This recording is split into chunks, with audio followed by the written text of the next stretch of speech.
오늘 함께 나눌 하나님 말씀을 우리 먼저 함께 읽겠습니다. 요한계시록 5장 6절에서 14절까지의 말씀입니다.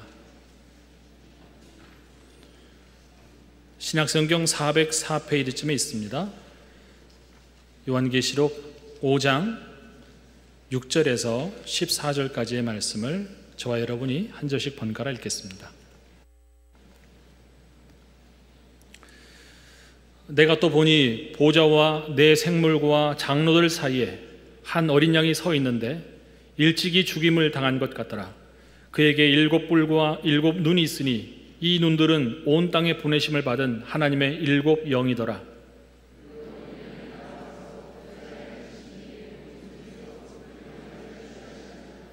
그 두루마리를 취하심에 네 생물과 24 장로들이 그 어린 양 앞에 엎드려 각각 검은고와 향이 가득한 금 대접을 가졌으니 이 향은 성도들의 기도드리라.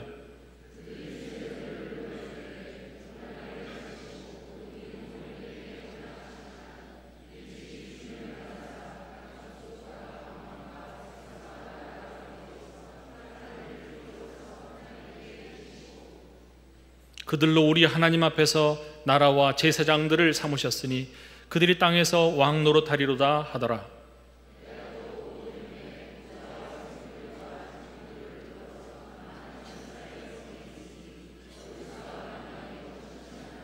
큰 음성으로 이르되 죽임을 당하신 어린 양은 능력과 부와 지혜와 힘과 존귀와 영광과 찬송을 받으시기에 합당하도다 하더라.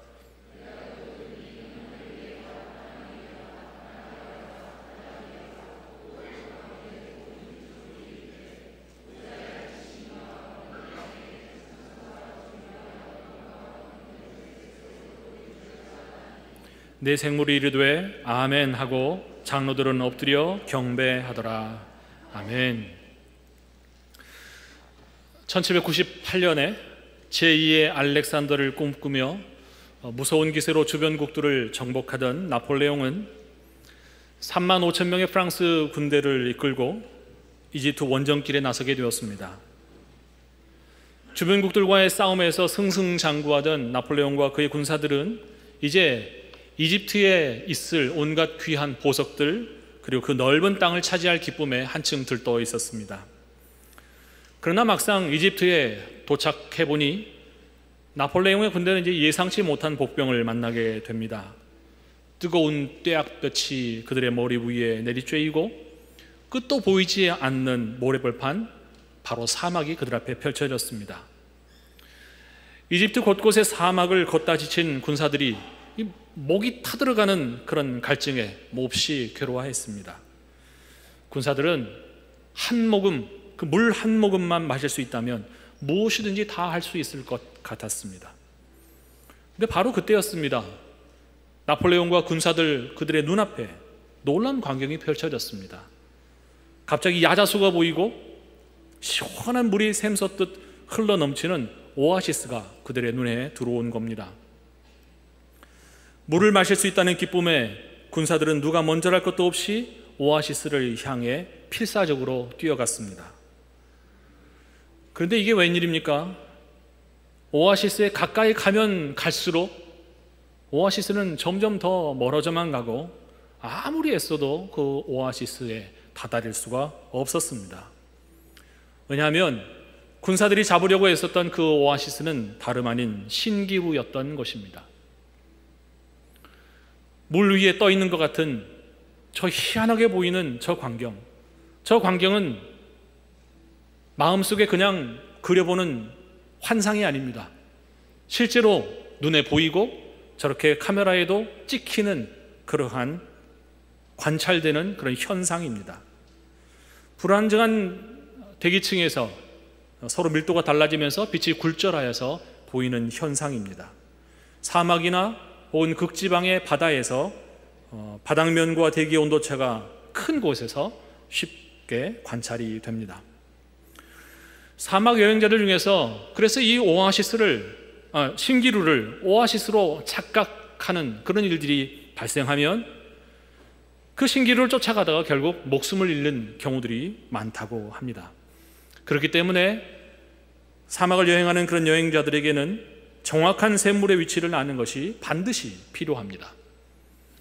근데 신기한 것은 사막에만 그러한 신기루 현상이 일어나는 것이 아니고 우리 일상 속에서도 그런 현상들이 발견되곤 합니다. 하나의 사진을 더 보여주시죠. 저 사진은 중국 대륙에서 일어났던 신기루 현상을 찍은 사진입니다. 마치 자동차가 물 위에 떠 있는 것 같은, 도시 전체가 물 위에 그렇게 떠 있는 것 같은 그런 모양의 모습을 찍었습니다. 그런데 여러분, 이런 신기루가 우리의 신앙생활 안에도 있을 수 있다는 것 혹시 아십니까? 우리의 신앙생활에 이런 신기루와 같은 이런 현상이 일어나고 된다면 그것은 우리를 더더욱 메마르게 만들고 우리 신앙생활을 지치게 만들 것입니다. 아무리 시간이 흘러도 아무것도 얻을 수 없을 뿐더러 더 나아가서는 지나온 시간들을 되돌아볼 때 야, 그거 아무것도 아니더라, 아무것도 없더라, 얻을 수 있는 것이 도통 없더라 라고 스스로 결론들을 내리게 되니까 말이지요. 영적인 메마름을 더욱더 심각하게 만들게 되고, 그리고 나아가 아무런 의미도 없게 만드는 이런 신기루는 어떤 것이 있을까? 우리가 쉽게 빠져들 수 있는 이 신기루는 무엇이 있을까? 함께 생각해 보기를 원하고, 또 어떻게 하면 우리 심령을 시원하게 만드는 그런 은혜의 강물을 우리 심령 속에 계속 흘려보낼 수 있을까에 대하여 오늘 말씀을 나누고자 합니다.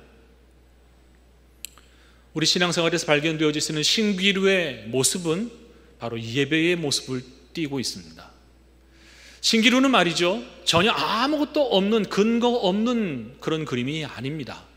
아까 보셨듯이 자동차가 있고 건물들이 있고, 그리고 그 건물과 자동차들이 이렇게 비춰지는 모습처럼 무언가 존재하는 그것이 그 눈에 또 다른 형태의 그림자로 굴절되어 보이는 것입니다.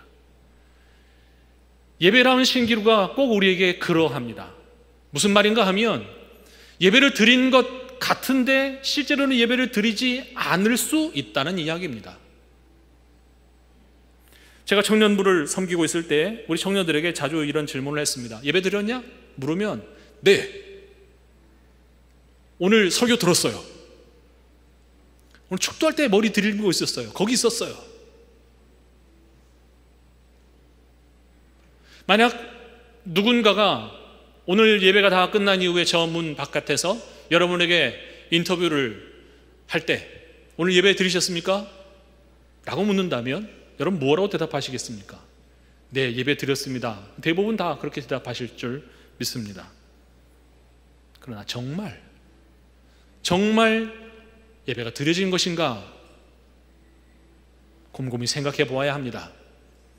그런 가능성을 성경은 우리에게 이야기해 주고 있습니다. 그 시간 그 장소에 있기만 하면 예배를 드린 것이다 라고 생각할 수 있는 그런 가능성. 구약성경 이사야 1장에는 이런 말씀이 기록되어 있습니다.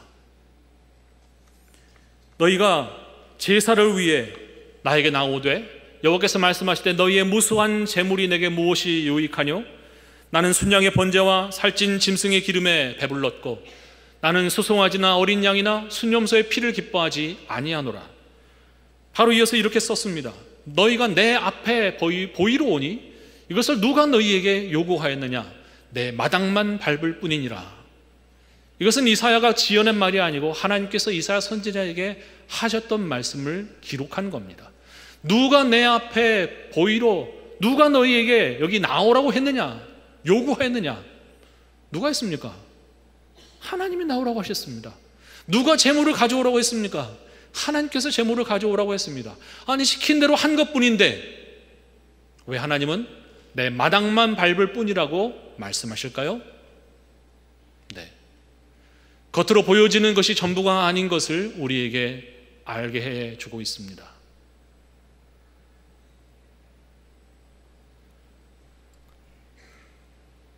예배의 신기루는 또 다른 모습으로 나타나기도 합니다. 교회 안에 이런저런 섬김을 감당하면 그것을 나는 예배를 드렸다라고 생각하는 그런 착각입니다. 예배위원으로 섬기든지 안내위원으로 섬기든지 찬양팀으로 섬기든지 대표 기도를 하든지 봉헌의 한 순서를 맡아 섬기든지 심지어 설교를 하든지 다양한 어떤 역할을 예배 안에 있는 어떤 순서를 담당하는 것을 통하여서 나는 예배를 드렸다고 생각하는 그런 착각입니다. 사무엘상 1장에는 엘리의 두 아들이 나옵니다. 홈니와 비느하스는 제사장이었습니다. 그 아버지를 따라 제사장으로 섬기면서 그들은 제사장에게 주어진 역할을 감당하고 있었습니다. 물론 우리가 생각할 때도 그들이 섬겼던 그 제사는 제사가 아니었습니다. 하나님께 드려질 제물을 자기 것으로 먼저 이렇게 드려질 것을 피가 묻어진 채로, 피가 있는 채로 먹기 위해서, 더 맛있는 것을 먹기 위해서 하나님께 드려질 제물을 중간에 가로챘고, 드려지는 것뿐만 아니라 자기의 착복을 위해서 더 마음을 쏟았던 홈리와 비느하스, 죽어도 싸죠. 실제로 죽습니다. 제사장이었던 그들이 제사를 섬겼음에도 불구하고 그들의 그 제사는 하나님께 역겨운 것이었습니다. 우리가 그 정도는 아니라고 물론 생각이 되어집니다. 또 어떤 분은 나는 직분을 가졌기 때문에 직분자이니까 직분자 이퀄 예배자라는 그런 생각을 갖는 분도 있는 것 같습니다. 저는 목사입니다. 제가 목사이면 하나님께 예배를 드리는 그 예배가 자동적으로 성립이 되는 걸까요? 그렇지 않습니다. 절대로 그것을 보장해 주지 않습니다. 심지어 예배의 자리에 들어오지도 않고 주변을 뱅뱅 돌면서 그렇게 배회하는 그런 분들도 있습니다. 예배는 마음으로 드리는 거지 꼭 그 자리에 있어만 예배냐고 그렇게 생각하시는지 모르겠습니다. 섬기는 게 바빠서, 멘토로 섬기는 게 바빠서, 주어진 역할을 감당하는 것에 바빠서, 아니 주일 오후에 해야 될 여러 일들이 밀려 있어서 예배 자리에는 들어오지 않은 사람들도 종종 보곤 합니다. 그런데 말이지요, 이런 신기루를 따라가다 보면 얻을 수 있는 것이 아무것도 없습니다. 그 영혼의 은혜의 물 한 모금도 얻을 수 없습니다. 그러면 나 자신이 이런 신기루에 빠져 있다는 것을 어떻게 알 수 있을까요? 어떻게 확인할 수 있을까요? 그리 어렵지 않습니다. 내가 드리는 예배가 아무 맛도 없는 그런 맹탕으로 그렇게 느껴질 때 신기루에 빠져 있을 가능성이 높습니다. 여러분 휴가철에 여행을 하거나 혹은 어떤 기회가 돼서 다른 교회를 가서 예배를 드리는 그런 경우들이 있지요. 여러분은 그럴 때 여러분 마음이 어떠시던가요? 저도 기회가 있어서 다른 교회에서 예배를 드리게 되면 드리고 나올 때 이런 말을 주로 하곤 합니다. 야, 그 교회 영상이 끝내주더라. 야, 그 교회 찬양팀이 참 영감이 있더라. 야, 음향이 귀에 쏙쏙쏙 잘 들리게 세팅이 잘 돼 있더라. 근데 여러분, 그런 이런저런 말을 하고 있는 자신을 보시게 되거든 아마도 여러분이 방문한 그 예배에서 드리는 것은 신기루일 확률이 높습니다. 신기루만 쫓다가 그 자리에만 잠깐 앉았다가 나왔을 가능성이 아주 높습니다.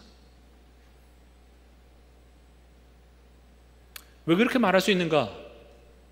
그 신기루와 그리고 진짜 예배의 차이를 분명하게 알아야 그 부분을 구별할 수 있는데 그 차이를 많이 모른다는 사실입니다.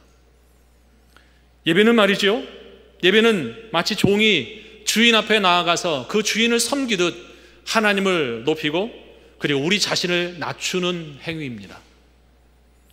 우리가 읽은 본문 계시록 5장에는 찬양과 예배의 광경을 묘사해 놓고 있습니다. 한가운데에 보좌가 있습니다. 그리고 그 보좌 주변에 네 생물과 24명의 장로들이 있습니다.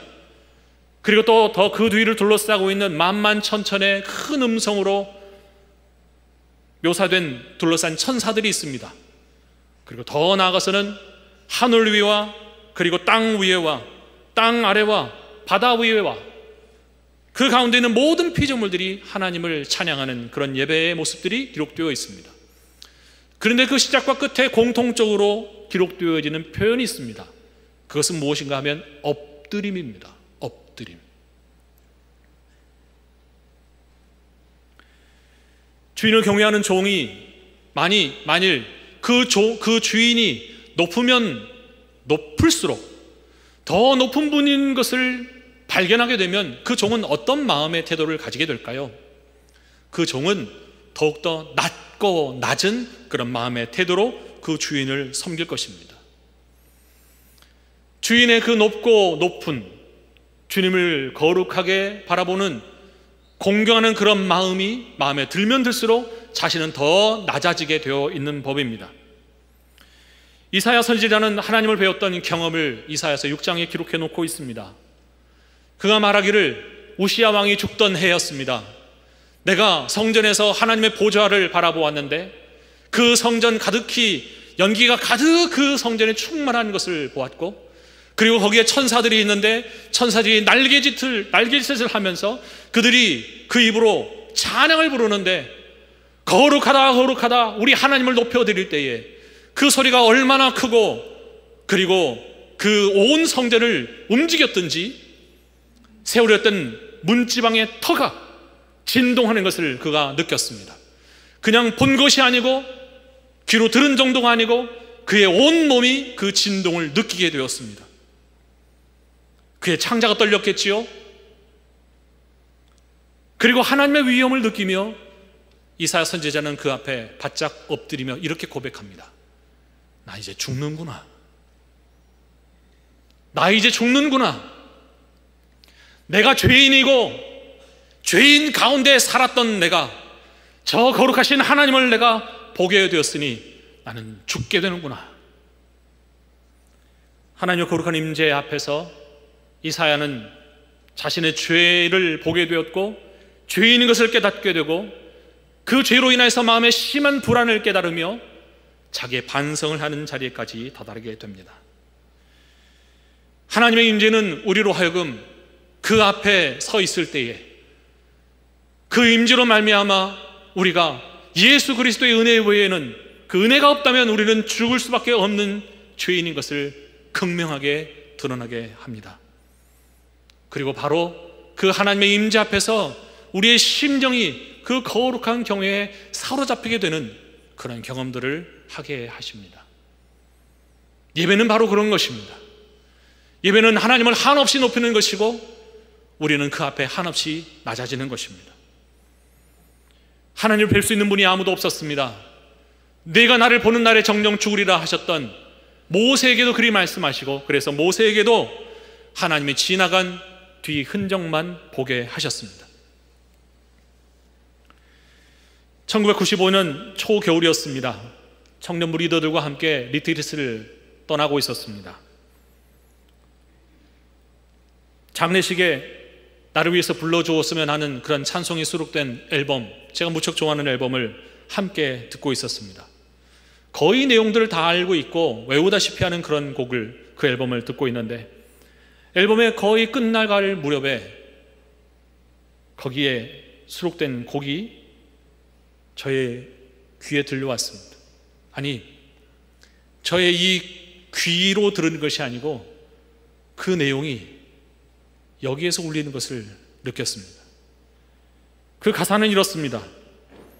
You are my God. You are my King. You are my Master. My everything. You are my Lord. That's why I sing to you. 할렐루야. 당신은 나의 하나님이십니다. 당신은 나의 왕이십니다. 당신은 나의 주인이십니다. 나의 전부이십니다. 주님은 내가 부를 주님이십니다. 그것이 제가 찬양할 이유입니다. 그런데 그 가사 내용이 저에게는 다르게 들렸습니다. 나는 너의 하나님이다. 나는 너의 왕이다. 나는 너의 주인이다. 나는 너의 모든 것이다. 너는 나를 주인으로 불러야 한다. 그것이 네가 찬양할 이유이다. 그 가사 내용이 저의 귀가 아니고 저의 심령에 울려 퍼질 때 그것은 듣는 것이 아니었습니다. 전율이었습니다. 저의 창자가 떨리고 저의 손과 발이 떨리고 몸으로는 주체할 수 없는 큰 두려움이 저의 온몸을 휘감는 것을 느꼈습니다. 그래서 옆에 있는 친구에게 나를 붙잡아 달라고 도움을 요청했습니다. 그전에 경험하지 못하였던 우리 하나님의 살아계심을, 그리고 그 하나님께 향한 거룩한 두려움이 저의 심령을 사로잡는 것을 경험하며 두려워할 수밖에 없었습니다. 그 두려운 하나님 앞에 어떻게 엎드리지 않을 수 있습니까? 어떻게 그 앞에서 고개를 뻣뻣하게 들고 버틸 수가 있습니까? 바짝 엎드릴 수밖에 없었습니다. 그 바짝 엎드림이 하나님을 높이는 참된 예배입니다. 우리는 예배에 많은 순서를 가지고 있습니다. 찬양을 드립니다. 기도를 드립니다. 봉헌을 합니다. 설교를 듣습니다. 교제를 나눕니다. 그러나 여러분, 그 모든 것을 통하여서 우리 하나님은 높이고 우리 자신은 낮아져야 하는 줄 믿습니다. 찬양은 우리가 얼마나 노래 솜씨가 있는지, 실력이 있는지를 드러내는 것이 아닙니다. 내가 아는 노래를 부르느냐, 내 감정과 내 상태에 따라 그것을 잘 반영하는 그런 노래를 부르느냐에 좌지우지 되는 것이 아닙니다. 우리 입술을 열어 하나님을 높이며 직접적으로 하나님을 자랑하고 하나님을 높이는 그 찬양을 드림으로 우리 하나님을 예배합니다. 우리는 기도를 통하여 하나님을 예배합니다. 하나님의 도우심 없이는 하나도 살아갈 수 없는 존재인 것을 고백하며 하나님의 베풀어 주신 은혜에 감사의 고백을 드리며 나의 살아있는 것이 하나님의 은혜인 것을 고백하며 하나님께 기도함으로 우리는 하나님을 예배합니다. 봉헌을 드리며 하나님께 예배합니다. 나에게 있는 모든 것이 하나님께로부터 말미암았습니다.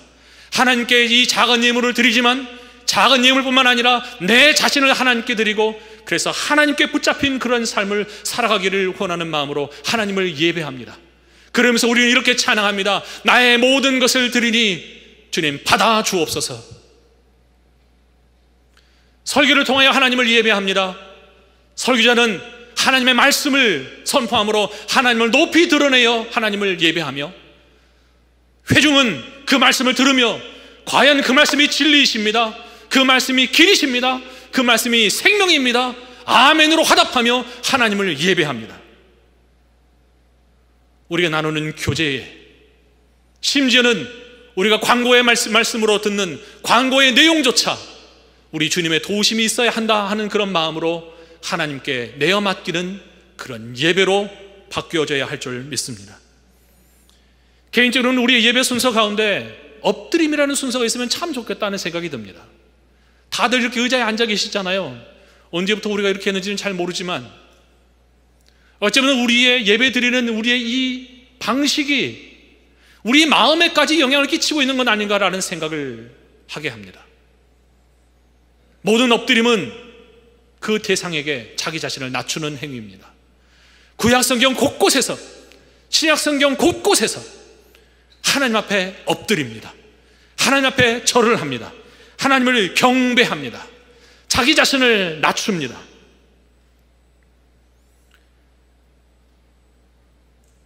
우리 마음에 무릎을 꿇어서, 비록 의자에 앉아있지만 우리의 마음에 무릎을 꿇고 우리의 심령이 우리 하나님 앞에 바짝 엎드려 우리 하나님을 예배하기를, 바로 그것이 예배인 것을 성경은 우리에게 말해주고 있습니다.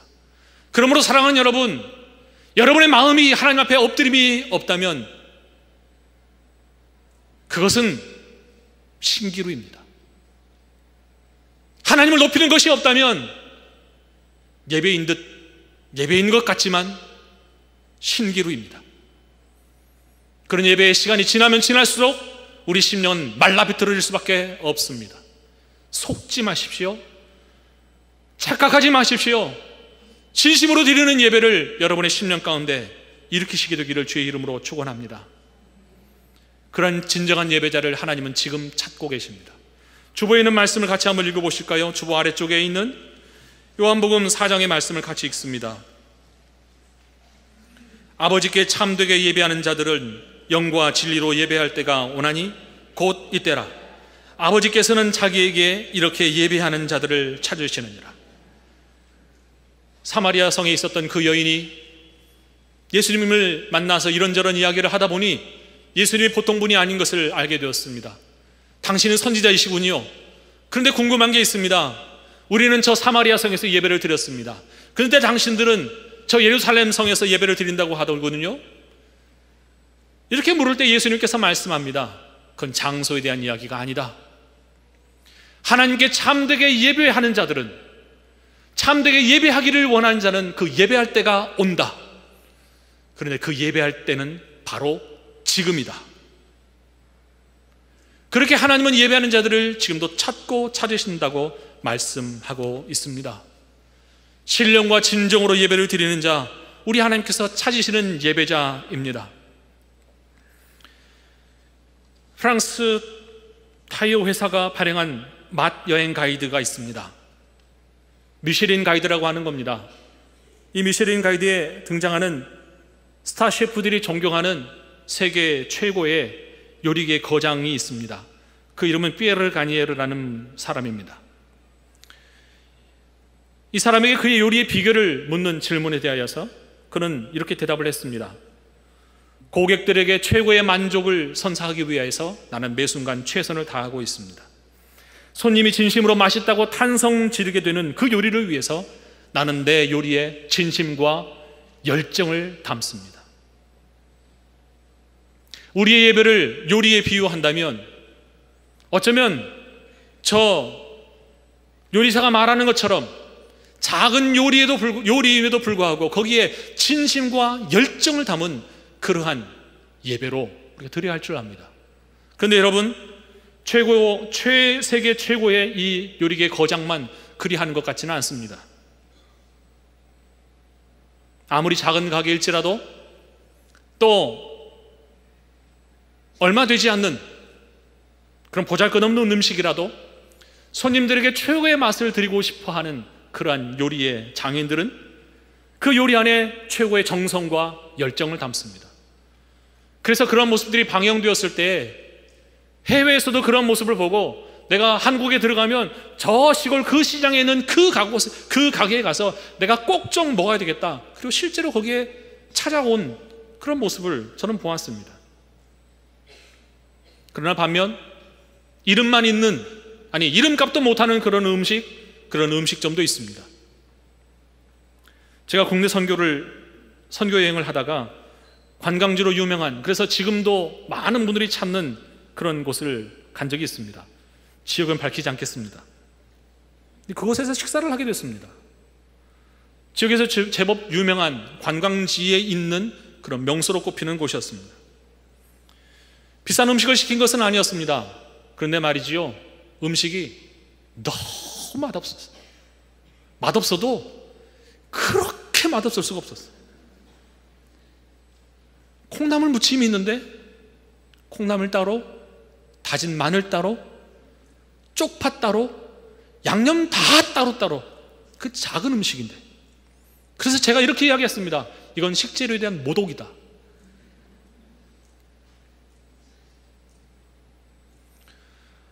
우리 예배를 요리에 비교할 때 우리 예배의 최고의 재료는 무엇일까요? 하나님께서 우리에게 주신 은혜, 맞습니다. 그 은혜를 가지고 우리는 예배를 드립니다. 하나님께서 우리에게 응답해 주신 그 응답의 내용들, 그래서 주 앞에 드리는 그런 감사, 예배의 내용이 됩니다. 그러나 여러분, 우리의 주어진 최고의 예배의 재료는 예수 그리스도이십니다. 우리가 읽은 계시록 5장에 내 생물과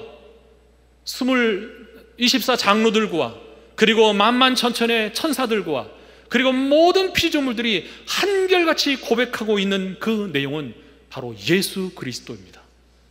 그 예수 그리스도 어린 양은 인봉을 떼시기에 합당하도다 라고 이야기를 하면서 일찍이 죽임을 당하사 그 피로 모든 족속과 방언 가운데서 그의 백성과 나라를 삼으셨다, 하나님 나라의 권속들을 삼으셨다라고 이야기를 하고 있습니다. 많은 천사들이 말합니다. 보좌에 계신 어린 양, 죽임을 당하신 어린 양에게 능력과 보호와 지혜와 힘과 존귀와 영광과 찬송을 돌리기에 합당하도다, 그분은 그것을 받으시기에 합당하도다, 그렇게 찬양을 드리고 있습니다. 많은 피조물들이 또한 고백하기를 보좌에 앉으신 이와 어린 양에게 찬송과 존귀와 영광과 권능을 세세토록 돌릴지어다 라고 찬양하고 있습니다. 우리 하나님 앞에 드릴 마지막 그 영광스러운 자리에서 우리가 드릴 우리의 찬양과 예배의 가장 큰 내용은 예수 그리스도입니다. 그러므로 사랑하는 여러분, 여러분이 예배를 드리는 자리에서 내가 무엇으로 예배를 드릴까 여러분을 살필 때에 여러분의 마음 상태를 가지고 그것을 근거로 하나님을 예배 드릴 수 있겠다, 그렇게 착각하지 마십시오. 여러분의 마음을 보면서 내 감정이 이래서 오늘은 예배 드릴 기분이 아니라고 여러분 얼마든지 그렇게 나자빠질 수 있는 그런 분들입니다.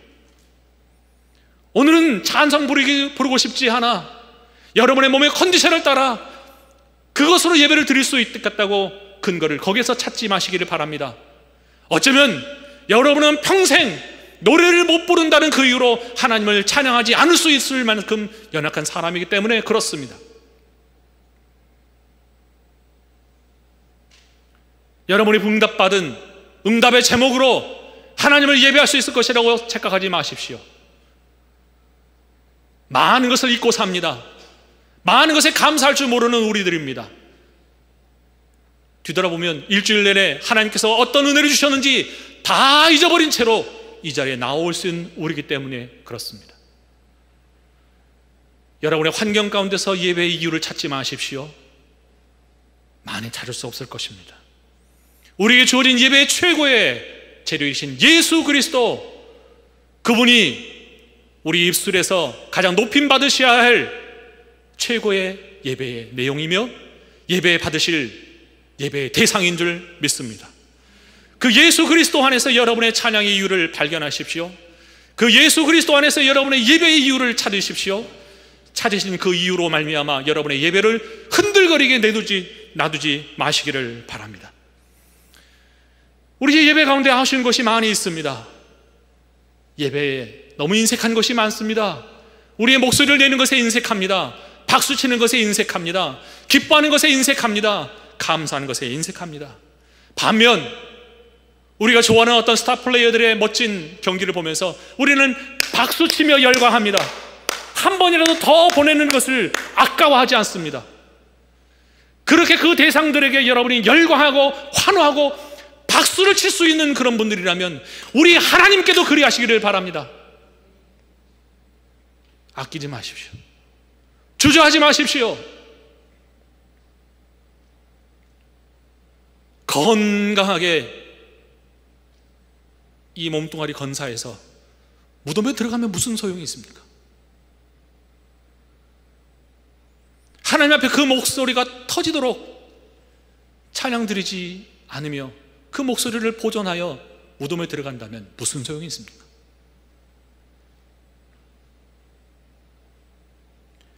아쉬운 것들이 너무 많습니다. 우리는 음악회 티켓을 하나 얻으면 그 음악회에 늦지 않으려고 그렇게 시간 맞춰서 가려고 빨리 와! 늦죠? 그렇게 재촉하며 가족들을 데리고 가기 바쁩니다. 음악회 에티켓이라고 알려주는 게 있죠. 스마트폰을 꺼주세요. 진동도 하지 말아주세요. 아예 꺼주세요. 혹시 촬영이나 하면서 이렇게 불빛 비추는 그런 일들 있지 않도록 아예 꺼주세요. 그런데 꼭 안 지키는 사람들 있죠. 그런 분들을 보면 여러분 어떤 생각 듭니까? 매너 없다. 매너 없다. 정말 에티켓도 없다. 어떻게 그런 걸 모르냐? 라고 그렇게 이야기하지요. 그러나 우리의 예배는 에티켓이라고 말할 수 없습니다. 예배의 에티켓이 아니고 그 예배가 살아있는 하나님과 연결되어질 때에 우리의 그러한 행동들은 그거는 무례한 것입니다. 오늘도 예배를 드리기 전 정각 전에 앉아있는 숫자들을 제가 이렇게 보았습니다. 3분의 2에 미치지 못한 것을 보았습니다. 예배 시간에 늦는 것 무례한 것입니다. 하나님께 마음을 내어놓고 기도를 드리는 그 시간, 문 밖에서 겨우 대기하고 있다가 들어오는 것 무례한 것입니다. 하나님께 기도를 드리는 시간에 다른 것을 막 하느라고 마음이 분주한 그 행동 무례한 것입니다. 예배를 드리면서 스마트폰으로 게임을 하는 것 무례한 것입니다.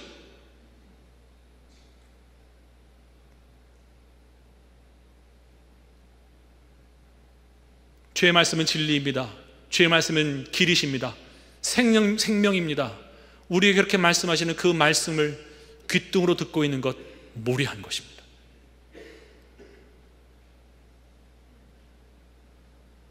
여러분은 오늘 여러분의 자녀들과 함께 교회 오면서 혹시 예배를 잘 드리려고 그렇게 타일 넣으셨습니까?